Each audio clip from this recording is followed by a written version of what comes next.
Welcome home, where we provide information, inspiration, and motivator after motivator after motivator. Ladies and gentlemen, I just want to say to you, shout out to everybody out there getting new phones that don't remember you anywhere. This morning, I tried to log into my Facebook on my new iPhone. Facebook didn't remember me. I said, surely Instagram remembers me and I can start there. Went over to Instagram. Instagram said, Cedric who? I'll spend all morning paying my respects to this new piece of technology. And so for everybody who identifies with that struggle, I just want you to stay encouraged and carry on. We have Alka Sharma here with us today. How you doing, Alka? I'm doing fantastic, Cedric. Thank you for asking. How are you? I'm doing quite well. I like that shirt you got on. That's a nice color, orange. Thank you. Well, I didn't know we were going to wear the same color. Did we call and say? No, I mean, we kind of just synchronized without even trying there. That was pretty cool. Isn't that cool? Sometimes it just happens, and it's great. Yeah. Yeah. All right. Where are you from, Alka? Originally, I'm from England, but now I live in Toronto. Wow. Did you grow up in England? Yes, I did. So my whole life was spent in the UK, so across the pond. But I have family there, so now and then I do get a chance to see them. But I love Toronto, like in the summertime, it's absolutely beautiful. Mm-hmm. I've heard nothing but good things about Toronto as well as Montreal. Have you been there? Yes, I have.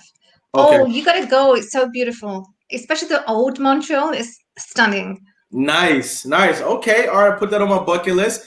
But I've also never been to England. Can you tell me what it was like for you growing up there? What did it look like? What did it smell like? What happened? Well, it's such a beautiful city, and as you know, when you're in that hub, because I'm from London, from Essex, so London, being so central, you can go to Europe, and in the year 2000, the millennium, they came out with a train. It's called the Channel, and literally, you can take that train, and literally 30 minutes, you're in Paris. Oh, what's the distance? Distance You from. know, the distance, like how long is like what is the distance? What's the amount of miles that it travels in that 30 minutes? I don't know the distance, but literally it's a fast train that they developed like for the millennium. So Wow. you didn't have to take a plane. You can just take the train and literally you're in Paris. So if you Wow. ever get a chance to go to London, put it in your bucket list and go to Paris, go to Europe because it's stunning. Nice. Okay. I wonder if it's one of those trains that uses magnets in order to move faster. Not sure. I don't know. I don't know, Yeah. but yeah, I'm not sure, but it is absolutely fantastic what they came up with. And if you wanted to go to Europe, you could go to Paris, for example. Like you could just take the train if you don't want to take the plane. And my life in my teens, yeah, it sucked. I hated my life. Not that I want to commit suicide. I never thought about that. That never crossed my mind. But it was a dark, dismal life that I had. Mm-hmm. And So it was awful. So we'll definitely unpack some of that what you're saying right now, because I know for a fact that the teenage years for all of us is a tough time, for different reasons. And Hmm. so when you say that your teenage years were really tough and leading up to them was a tough time as well, I want to know what you meant by that, because we have over 400,000 youth in the foster care system here in America and thousands more around the world. And one day, Alka, they could be watching this episode and trying to figure out from somebody who might have a story similar to theirs how to get over their teenage angst. So let's start from the beginning. What was going on in your life at the age of 5 years old? Did you have siblings, and what were the dynamics? Yeah, I've got one brother, and all my family's in the UK right now. So, earlier on in my life, me and my brother, we got along well. And then in my 20s, me and my brother, we kind of fought a lot, and I was in that rebel stage Mm-hmm. that I would like literally, I don't know, I would just you know, I would like punch him sometimes, and I don't know where that came from. And Oh, but we just never got along. Like in my 20s, we just never got along. And got it. even now, I try to bite my teeth. Like if he tries to guide me, if he tries to like say something, and if I don't like it, I just try to bite my tongue just to listen to him. Because Uh-huh. he's got that kind of personality, Cedric, No, he that, doesn't. oh, listen to me, or don't talk to me. You know, he's like that. Right. So, sibling rivalry is a thing that obviously was a reality in your life. Does it just come out of nowhere? Is it like a natural thing, or are you just punching people? Because if you punch somebody, then obviously they're gonna be upset with you. No. It was just it would just come out. That's not my personality. I mean, if you see me now, I mean, people look at me and say, "Oh, you're so frail," because I'm into Latin ballroom dancing. Oh, so you would never think that. Oh, is that what I used to do? I would like, Mhm. I would get into a rage, and if I didn't like what he was saying, and if I didn't like it, Mhm. I would literally like, slap him. I would like, and I thought, oh my God, that we're, now when I look back at it, it's like, Yeah. okay, what propelled that? So Right. out of nowhere, it would just happen. And Mhm. now, as I'm mature enough, I just bite my teeth and just, listen to what you're saying. There you go. There you go. Hey, use your coping skills. Mhm. Shouts out to all the brothers out there who are taking on the tantrums of their sisters and just taking it in stride. I appreciate you being transparent that way, because now I know you're just like so many of the rest of us. Mhm. Um, what did your parents do for a living? My father, he's a doctor. He's a general practitioner. And my mother, she's a teacher. So I was born in Africa, Cedric. I was born in East Africa. Okay. And I was born in Kampala, Uganda.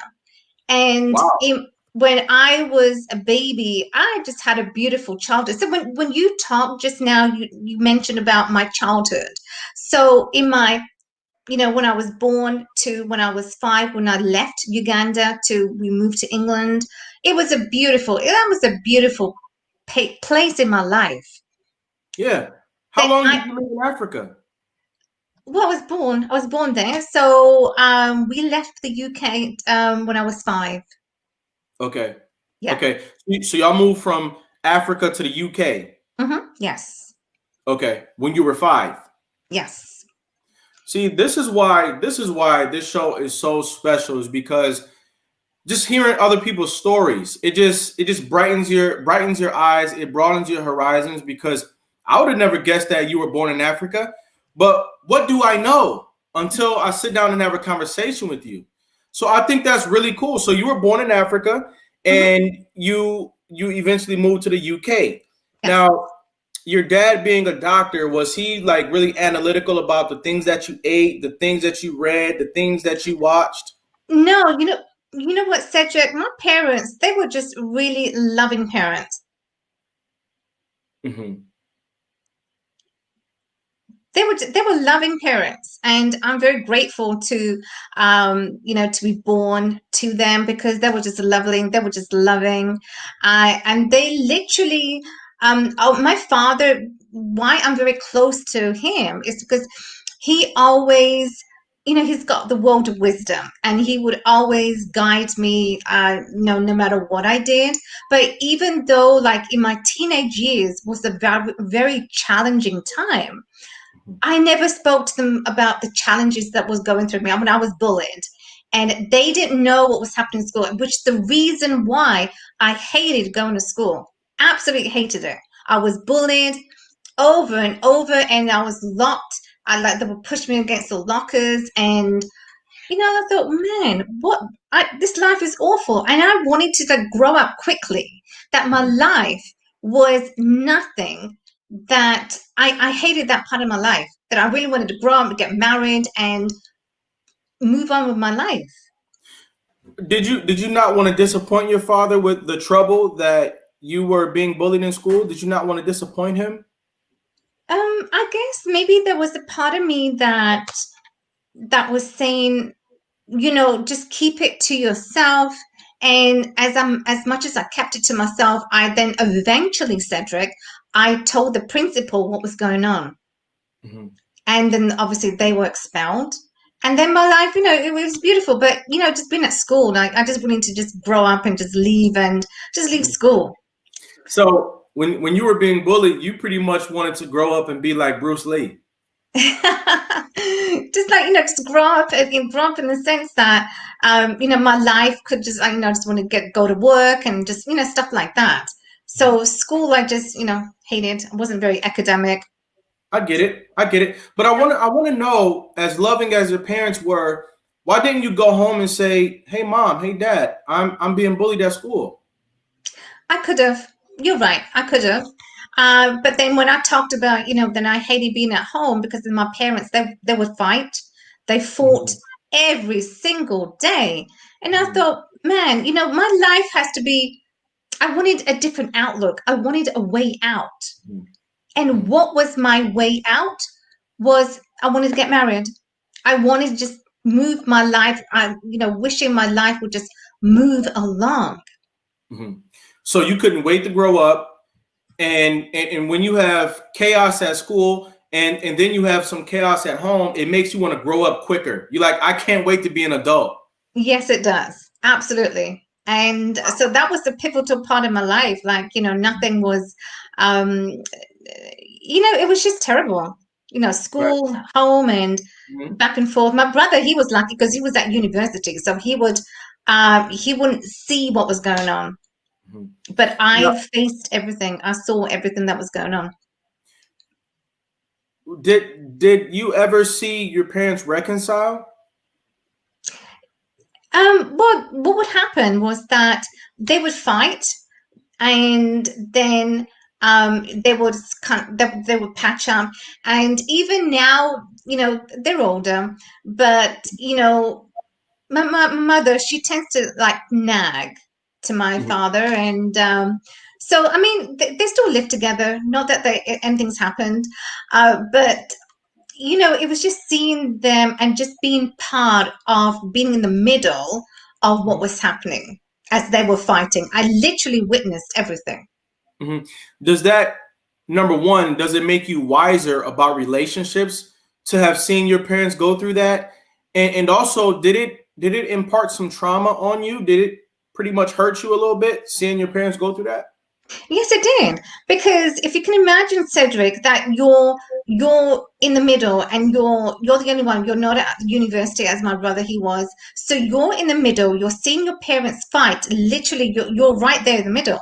So then as you grow older, then as things evolve in your life, that traumatic piece of your life, seeing your parents, it was just terrible. And I then as much as I put that behind me, it was then as I got married, that part of me was still a traumatic piece of my life.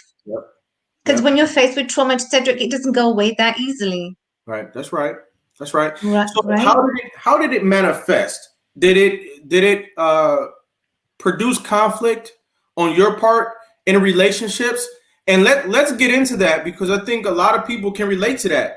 You either have mother issues or father issues, and so that impacts the way that you deal with people in relationships. So how did that manifest for you in relationships? So in relationships, and that's a great question. So when I take part of my life and seeing what was happening to me and seeing what was happening to my parents, what was going on, then in relationships, as they came along, at first in my life, in my teens, it was very difficult for me to make friends. It was difficult because I had been isolated in my life. At school, like in my teens, right? So when you're in that isolation process, it's very difficult for any child to make friends. Right. And so then right now, when it comes to relationships, I sort of look back, I retool what was happening, and then retool my mind and say, okay, well, then it's just a learning process. So you'll learn in your past what was happening and what not to do. So now when it comes to relationships, I always think about that and just retooling my mind and just being attentive, so the tools that I pretty much use are, being attentive, being a listener to another person, right? Just listen to what they're saying, be more empathetic to them. Yeah, because if we could crystallize the memory that you shared with us, you said that you had some things going on at school that you pretty much couldn't talk about at home. So, and what you needed at that time was somebody to listen, to be empathetic, and to provide, advice going forward. And so now I find it pretty cool that that's what you tend to do in relationships today. Exactly. That's exactly it. So just looking back at your past, like, what was happening, what you were going through, and then right now, the present moment, what are the different things, the tools that, we use when we interact with people. So now it's just, my life is better now. But, your past. So what I like, Cedric, is your past dictates your future. Exactly. Do you feel that people become what they've needed in life? I think they do become. I think they do. And it's like, we say, were you born to like be a leader? So what is that? What is the leadership? So leadership. Well, what I would think to that question is this: if you were born without leadership, then I wouldn't be surprised if you become a leader, because that's what you needed. You see? And so that's what I'm saying. When I'm listening to you, I'm hearing, okay, you needed somebody to do a little bit more listening, a little bit more empathizing, and probably like problem solving with you, because you were facing conflict at school. So now look at you, who you became. You became somebody who's a good listener, a good communicator, and you're solution oriented. So when I say do people become what they've needed, it kind of looks like that's what you've done. Well, yeah, exactly. So you know what? So you just have to like, see the tools that you are blessed with, and I think that's what. So that's what I was going to. Is that, when you talk about, are you born a leader? Well, no one is born. You're made a leader. You are made. You are. It's the tools, is what you are implementing in your life right now that makes you a leader. Or are you born to be a model? Say, for example, no one's born to be a model. You're made. It's it's the skills that you have. So when you're saying, what did I need in life? Yes, I needed that. I needed, whether it's my parents or friends, is to be more empathetic what was happening in my life. And if I had that, then, not to say that today, things are not moving forward, but it's just that it would have held me. I would have been more confident in how, I led my life back then. Absolutely. So it's a learning process. We all learn as we go through life. Sure. For sure.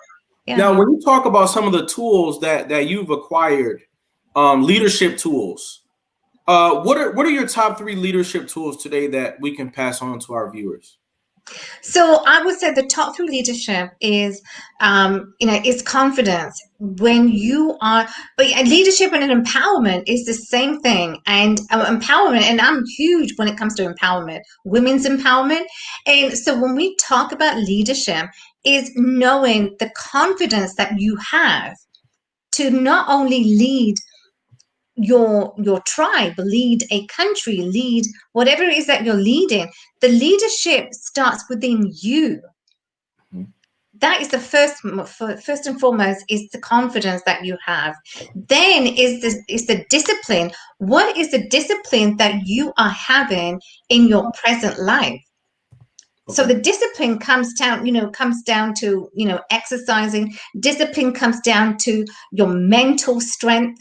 What are you saying each and every day that really, brightens your horizons? Right. Okay. Right. So confidence, discipline, and then I will say being assertive. Nice. right? Being assertive and having that. So confidence and assertive, they go hand in hand. So I would say those are my top three, that if you are a leader, you want to lead, that leadership comes within you first. You got to have that quality to lead yourself first. Then only you're able and capable of leading other people. That was a great response by you just now. Thank you. Now, for sure. A couple minutes ago, you were talking about how your experiences going into your teenage years resulted in you kind of being isolated. And when you mentioned that, I thought about how people say, you know, if I'm isolated for too long, it'll start feeling good and then I'll stay there. Right. But at some point along the line, you decided not to be isolated anymore. So what was the moment for you when you said, I'm going to come out of isolation and I'm going to assert myself back into society? Exactly, and that's such a beautiful question. Thank you. So when we talk about isolation, and I have a book that's out. It's called From Cocoon to CEO. Nice. And in the cover of the book has butterflies, and literally the reason why I came up with that title is from a cocoon. Now, when you're in that isolation stage as a teenager, you're in that cocoon. You're in that metamorphosis stage. You're not a caterpillar. You're not crawling yet. Right? So the isolation that I refer to is being in the cocoon. And nobody, even teenagers now, do not deserve to be in that cocoon stage. They do not deserve to be that. Right. Right? So that's why when I talk about empowerment, it's empowering, kids, teenagers now to know who you are. To know your place in society, and please do not be in that cocoon stage. So when I saw my life and how I wanted to live my life and lift my life was to get out of that cocoon stage. Right. And how I did that, Cedric, was the mental strength, the mental discipline that I wanted, because you want that in life. Now, this is the part where your words are absolute value for the public. So many people are still in that cocoon phase. Maybe your childhood experience isn't over. Maybe you're a teenager, but also maybe you're an adult and you're still in that cocoon phase. But you want to come out and you just don't know how.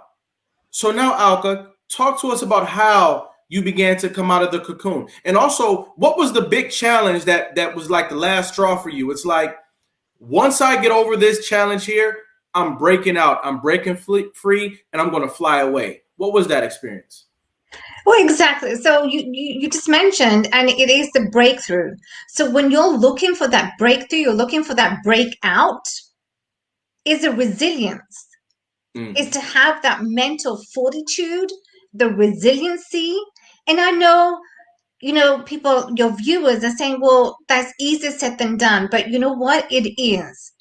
Because you got to have the confidence, when I just talked about earlier on, confidence. Because the confidence and the resiliency that you have for you, not for others, but it starts with you. Yeah. And at the same time, if you stay in that cocoon for too long, your life is going to be in a state of emergency.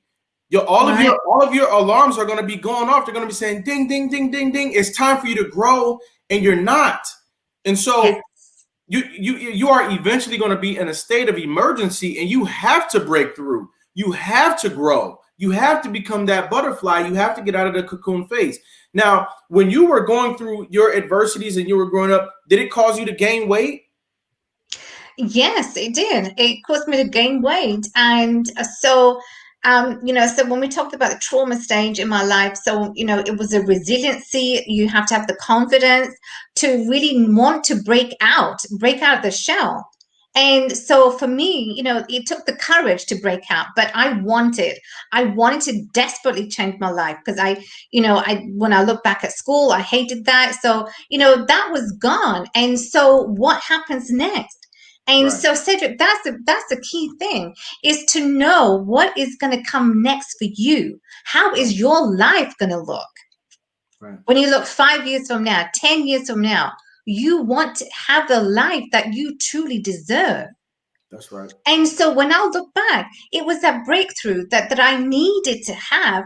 But with the breakthrough, the breakout was to have the confidence to know I can. That's right. Because no one, Cedric, is going to do it but you. You are the one that would want to be able to do that and just break through and say, this is nonsense. I'm just getting out of here. Right. And then once you have that, once you know what is possible for you, then life is great. Absolutely. So you said that you did have a issue with gaining too much weight, but then you conquered that issue, correct? Yes, I did. Yes. Okay.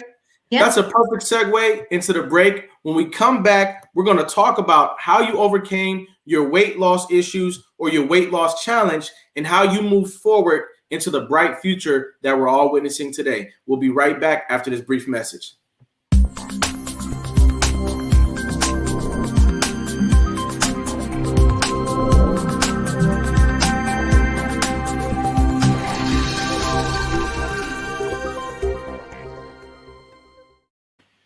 America's Next Motivator, Monday, Wednesday, and Friday at 5 p.m. Eastern, Tuesday and Thursday at 10 a.m. Eastern.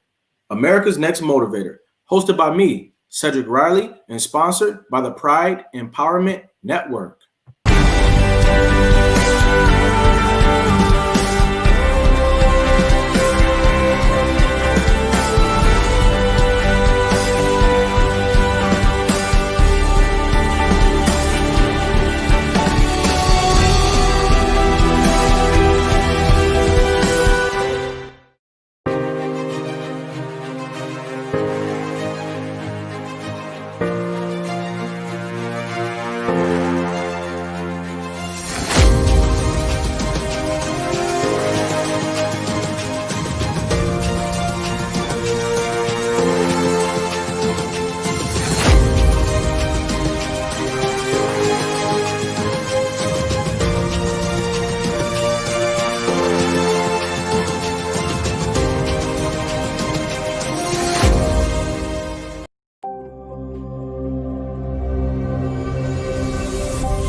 And we're back.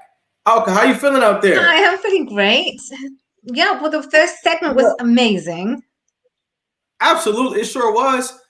Now, when you decided that you were going to break out of your cocoon, and you knew that the objective was for you to gain a higher level of confidence so that you could lead your way into the future, did you get mentors? Did you start reading books? What did you do? Yes. So then, so as I began to evolve in my life, I got married and, so I was already in that traumatic stage. And being in that traumatic stage still, I began to put on weight because of the stress and the trauma that was happening to me at that time. And so what had happened, I quickly evolved. And that evolvement was to, as I mentioned earlier on, was to have the confidence, the resiliency to really evolve in my life. And what came about was something amazing, that I stumbled upon a friend who said, okay, you know what, you've got to come to this seminar. And so now, from that first seminar, Cedric, I became a personal development student for the past 8 years. And so for your viewers, it doesn't matter what trauma, your challenges that you are facing at that time. If you want to see your world, your life evolve, you got to have the mental discipline And that comes from, your mentorship, comes reading, listening to motivational books or audio tapes that is really going to develop your mind. And Absolutely. that for me was that, just that one seminar You know what? changed my life. I want to actually raise awareness about the power of the seminar, in our lives today. When we look at how can we help people, what is it that people need in order to have that spark, that additional spark? Because you already have a life spark in you, right? Yes. But what is it that you need additionally that would help you to really catapult? And like you just said, you went to a powerful seminar, which made you into a personal development student going forward, and it's made you into the powerhouse that you are today. So wouldn't you say that young people in foster care, young adults, full-grown adults, everybody could benefit from a powerful seminar at least one time in their life? Yeah, definitely. You know what? There's nothing like the present time. There's nothing like the present. And what I love very much is, so it doesn't matter what system you are in, whether it's foster care, whether it's any kind of institution that you are in. What I love very much is prepare your today for your tomorrow. Absolutely. And for your viewers out there, Cedric, this is amazing, so powerful, that has been with me in my life, that has propelled me to move forward. Doesn't matter what challenges lay and came my way, I was able to cross that because of this one word: prepare my today. And I had two small kids, so that my life really was for them, to give them a better life and to give my life what it's worth and what I wanted it to be. So prepare your today for your tomorrows. Nice. And you did this while having children. You had your, I think this is phenomenal. You had your big moment. You had your moment of clarity and growth while you were already a parent of two children. Yes, I did. Absolutely. So, I've been divorced now for 11 years. But when we look back at the past, and that's what I mentioned, is your past does dictate your future. So for your viewers, it doesn't matter if you're in foster care, because they are brilliant. And these kids only have to have a chance. I didn't have that chance. I made me who I am today. Nice. Because of their sheer Nice. strength and courage and discipline and the resiliency that I'm not going to give up. And do not do that. So for your viewers, Cedric, for your kids in foster care, kids with ADHD are bright. Mm-hmm. These kids are bright, but they don't know what they don't know. And that is, they don't know what is the way out for them.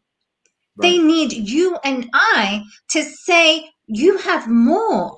There's more in you than you think that is possible. Wow. That's and, right. Kids with ADHD, man, these kids are bright. And I've seen that. And I've seen people in foster care are no less. But it's just that they don't know what they don't know. And they need people mentors like you and I to say that. Yeah. I think that's a very good point that you're making. People don't know what they don't know. And when you break it down that way, it includes all of us. Mm-hmm. Sometimes the key word for that is blind spots. Everybody has blind spots, right? And yes. when we begin to share our stories, when we begin to go to seminars, when we begin to speak and share our stories, then we help each other to get past their blind spots. We help each other to know what you don't know, And I'll give you a brief story about that line. I was in a calculus class before I graduated high school, and I think I got like a C, and to me it really wasn't good enough. It wasn't good enough to me. It wasn't good enough to my mom. It wasn't good enough to my teacher. And he says, Cedric, you don't always have to know everything, but you have to know what you know. Mm-hmm. And I'm reminded of that by what you're saying today. You know, you have to know what you know, and you have to be open to learning what you don't know. You Yes. know, Yep. be confident with what you have, and go out there, get involved, and you'll figure out things that you don't have. So when you decided to proceed, what did you do next? Did you pick up activities? Did you change your habits? What was the next big thing that you did once you began to get over your weight concerns, your health concerns? What was next for you? Yeah, so so as I wanted to really change my life, so back then, I was overweight. I said, okay, well, I don't want to be physically. I hated the body that I was in. Mhm. So what did I do? And I stumbled upon a gym. And so when I walked in, I said, oh my God, there were two thoughts that were going through my mind. One was, oh my God, there were all these fit bodied people. I Uh-huh. do not belong here. Right. Then the second part of me said, Alka, wait a minute. Didn't you say you wanted to change your life?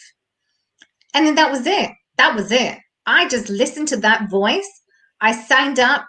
And as I began to working out, I was loving my life. I thought, oh my gosh, why didn't I do this before? But you're never too late. So it's taking that action to change yourself. So through the process, it was a fun process. I was gaining confidence. I lost weight and I was looking good physically. That led me to another aspect of training that was to prepare me for the world of Latin and ballroom dancing. Really? Yes. Wow. So Okay. I've been competing now for the last 8 years. Man, I got to say, I love it. My last competition was in 2015. Nice. Can you talk to us about that? What is competitive dance, and what's that world like? What's it all about? It is such a beautiful world, and so I've competed in all the major competitions in the US, the Ohio Star Bowl. I've competed in Montreal, in Toronto. I've done all the major competitions. And so 2015 was my last competition before I evolved into my business now. So it is such a small community. The dance world is a small community. But when you mentioned just now what the hobbies and activities, this was one of them. So whether I found dance or dance found me, it was an amazing part of my life that Mhm. I will never forget because it's made me who I am today. It gave me the confidence when you're on the dance floor with the beautiful costumes. So you know what, Cedric? Anything is possible as long as you put your heart and mind and soul into the activity that you're doing. Anything is possible. That's right. Now, what were you learning? Were you learning how to waltz, spin around, pirouette? Give me some terms. Give me some terms. What was it? What was it like? Because I'm thinking there's a show. There's a show where people dance, and it looks like ballroom dancing. Like the world of dance. Oh no, it's called Dancing with the Stars. Yes, yes, that's what I'm Yeah. thinking of. Is that what you were doing?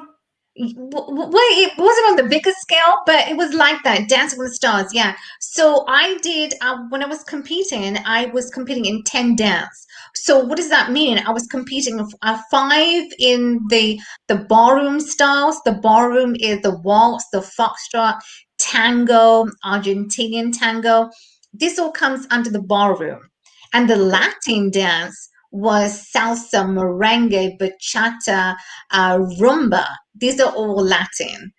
Okay. So my favorite when it comes to the ballroom is the waltz and the tango because tango very very sexy. Argentinian dance very sexy. That is the one dance I want to learn. I will like some on my bucket list. Great. Nice. Yeah. Nice. And so did you feel like when you got into ballroom dance that it just enhanced your overall performance as a human being? It does. It enhanced my overall performance, but it also enhanced physically, mentally, because dance does require discipline. Discipline when it comes to the structure of the dance, because these are very, especially when it comes to foxtrot, it's a very technical dance in Okay. terms of the footsteps. Okay. So that's why it requires a lot of discipline. So when I look back now, it really sort of empowered me to have the confidence, really empowered me the discipline to learning the craft when it comes to any form of dance. Right. You know, a lot of us out there, we have health challenges, we have self-esteem challenges, you know, you name it. We're dealing with it as a people. I think that the power of dance is one that we kind of look over a little bit. Would you say that? Yeah, I think dance, that's true. And so now when we're talking about dance, I just want to highlight you, just to, highlight you, educate your viewers and you, Cedric, and you might want to take it up. So Okay. now hip hop and tango are street dance. Did you know that? They come from street dance. Okay. No, I didn't know that. Like hip hop, yeah. And back in the 50s, tango originally started from on the streets. Okay. Yeah. Mm-hmm. So that's Nice. Nice. that's what that yeah. So that's what they have, the those similarities when we talk about dance, and some dance are very similar to each other. Mm-hmm. You know, when a lot of people think about changing their life and getting into some fantastic habits, a lot of time you think of the most daunting things to do, like lifting weights, powerlifting, running a marathon, walking a marathon, all the sorts of things that people are intimidated by, eating straight vegetables starting Mm, tomorrow. But right up under our noses is an opportunity to just turn on some music and dance. And when you begin to dance, you do yeah. a lot of things. You do a lot of things for yourself. You are becoming more flexible. You are releasing Hmm. tension, because there's a few things that our daily activities do as we grow older. We become stiffer, we become a little bit dehydrated, and we become a little bit less flexible. All those things contribute to the feeling of, oh, life is heavy. But when you begin to dance, you start to shake loose and you start to get free. When you dance, you're literally breaking free. You're You breaking do. free. Yeah, you do. You break free. And one thing about dance is it's also livening your soul. Yeah. Right? It's so beautiful. Like sometimes, I love dancing. If no one's watching, I'm dancing. Right. I love music. I love upbeat music. Right. So when it comes down to, and you want to empower you, start with dance, because it Nice. really is really, it doesn't matter, like in the morning, you want to dance, but dance. Yeah. And that's why I really encourage people when they ask me, like, how has dancing been for you? What do you do? How do you feel? And so on. And I will say, you know what? Just dance. Take Yeah. that time for you. It's no shame if you have a partner, dance with your partner, but dance, That's because it right. really livens your soul, and you will feel as your soul begins to feel better and you're smiling, your soul is smiling, your outlook is so much better, Right. right? So Nice. when it comes to outlook, yeah, you have the confidence, you have the discipline to really empower yourself. I So it really like the always way you starts put within that. you. Yeah. Hmm. I really like the way you put that. I want to encourage, based off the conversation that we're having with Alka Sharma today, women and men and children out there to dance. You know, Yes. how many of us are walking around with anxiety and angst, but we know how to dance? No, no, I can't squat. I can't do push-ups and lift weights, but you know what? I can dance, right? Hmm. Are we doing enough dancing? I think that is absolutely huge. So now you became a competitive dancer. That went well. It did major works in your life. And what did you do after that? Did you become more of an entrepreneur with that confidence? Yes, I did. And so then, so my life, when I look back at it now, it really is multidimensional in terms of what I've achieved, what I have done, whether it was black or white, whether it's colored, but I made that my life. And so for your viewers, that's what I want to instill and say, that you have to make you. You have to make your life the way that you know is best for you. And so when the dance competitions are finished, I wanted to look for another avenue for me, that I knew there was more. I knew there was more for me to give to the world with my message. Yep. And that was to open a fitness studio. Because why? Because my past of how I struggled with weight challenges, or self-confidence, self-esteem, and when I walked into that gym, I was petrified because of all these fit body people. I was embarrassed the way I looked physically. And when I opened the studio, the dream, the vision that I had was to say that I'm going to welcome all women. Doesn't matter your shape or size, because every woman is beautiful inside and out. That's right. Yeah. What was the name of your fitness studio? ALKA'S Total Fitness. Nice. When did you open it? 5 years ago. So we're a brand new company. Yeah. How's it been going? I mean, I think it's a phenomenal concept, and I think it's definitely a need for it. How has it been going for you? Well, it's, with COVID turned the whole world upside down, and so as entrepreneurs, we had to pivot. So we doing online classes. So that is actually going very well. We had a class last night, Pilates, and so yeah. So we just have to pivot. We have to think outside the box, and so first time. It may be challenging, but that's something that we just have to embrace. With COVID, may not be going away anytime soon. So you just have to do the best that for your clients. Absolutely. Yeah. I think that this virtual shift that's happening was inevitable. I think that we all had to find a way to become people who thrive online. It was something that we were all going to have to do at one point or another. And so for people like you to take your business and keep it active online, I think that's a great example for others. And I think that it shows your willingness to connect with people, And so you guys are doing Pilates. Are you also dancing in the studio? Did you incorporate that too? Right. So the studio, so it's both. So the studio is now open because we come under York region, so we're open. But as well as we're doing it online, so that anyone in the world is welcome to come and join us if they wish for any of the classes that we have. Mm-hmm. So, Now, what would you if someone came to your studio, because you say your studio was open to all? What would you do for somebody who is starting from the very beginning of their journey and they want to get into tip-top shape in a similar way as you? What would you have them start off doing?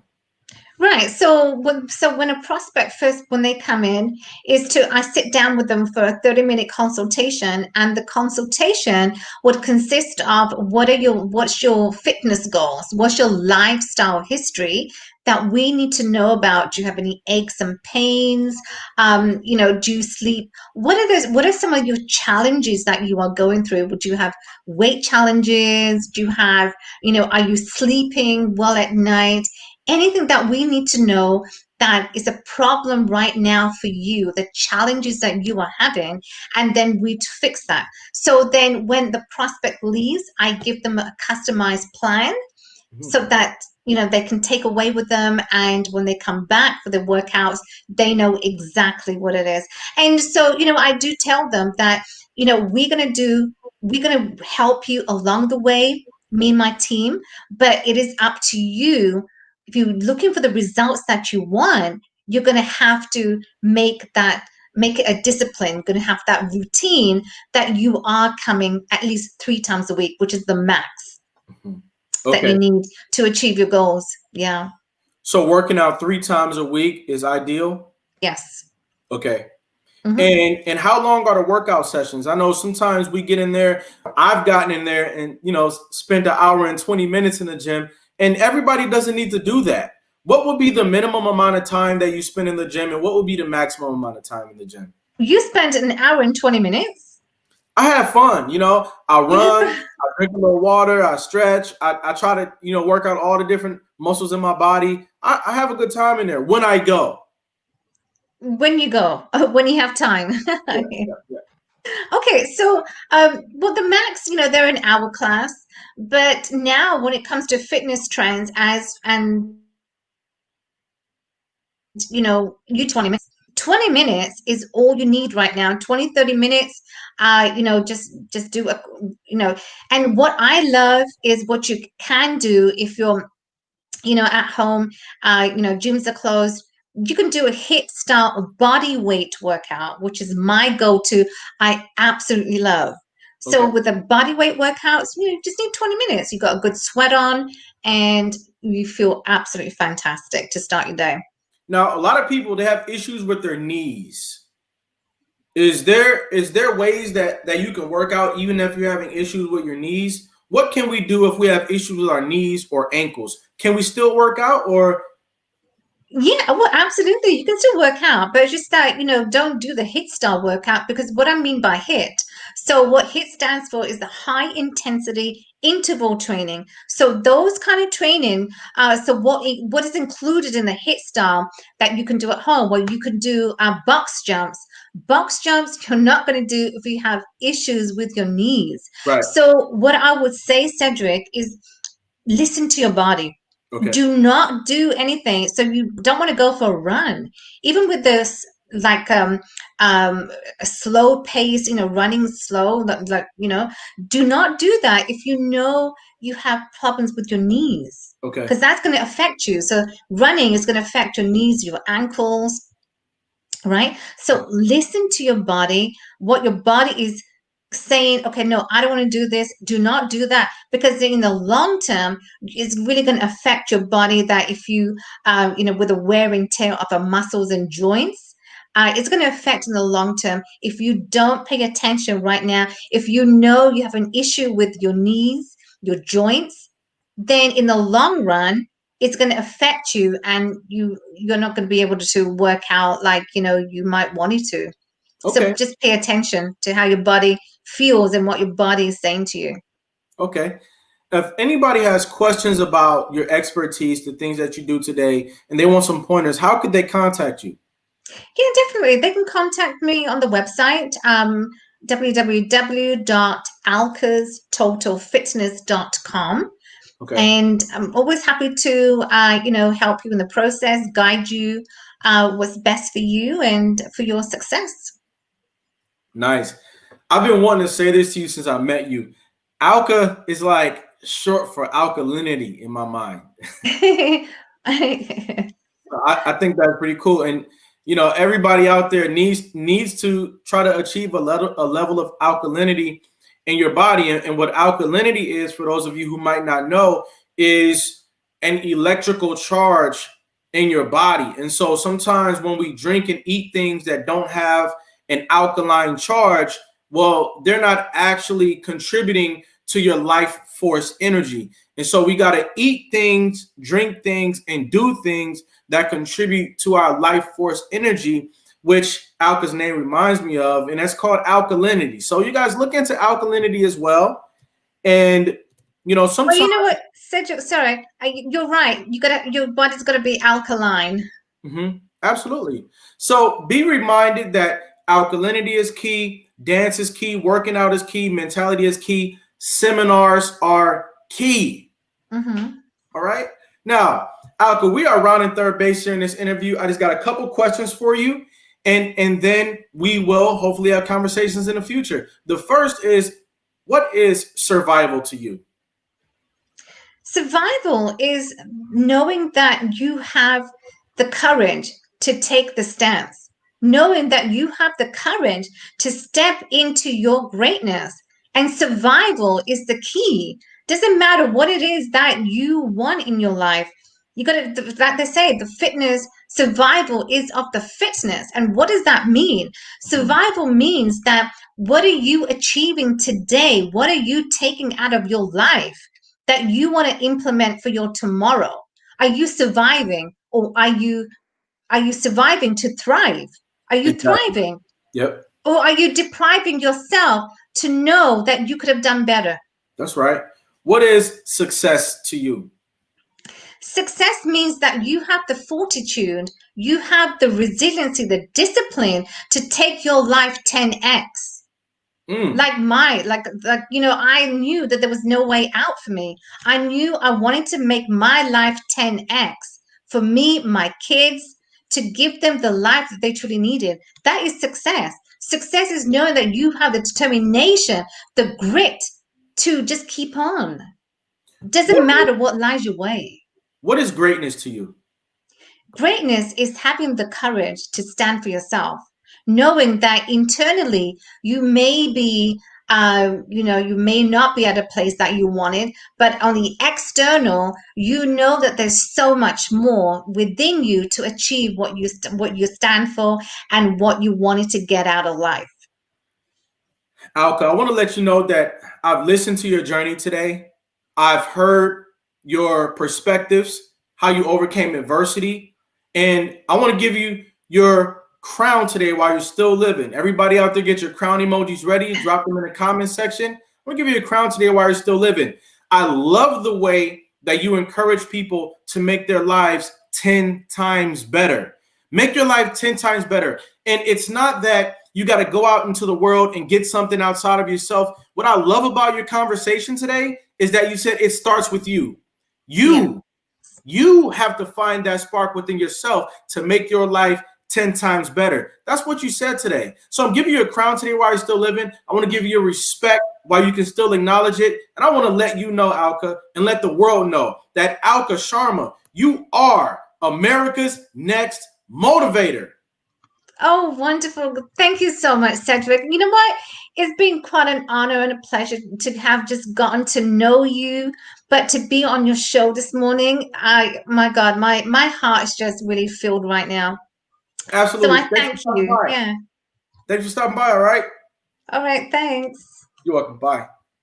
Ladies and gentlemen, there you have it. Each and every episode of America's Next Motivator is going to have something here for you. All you got to do is stop by and pick it up.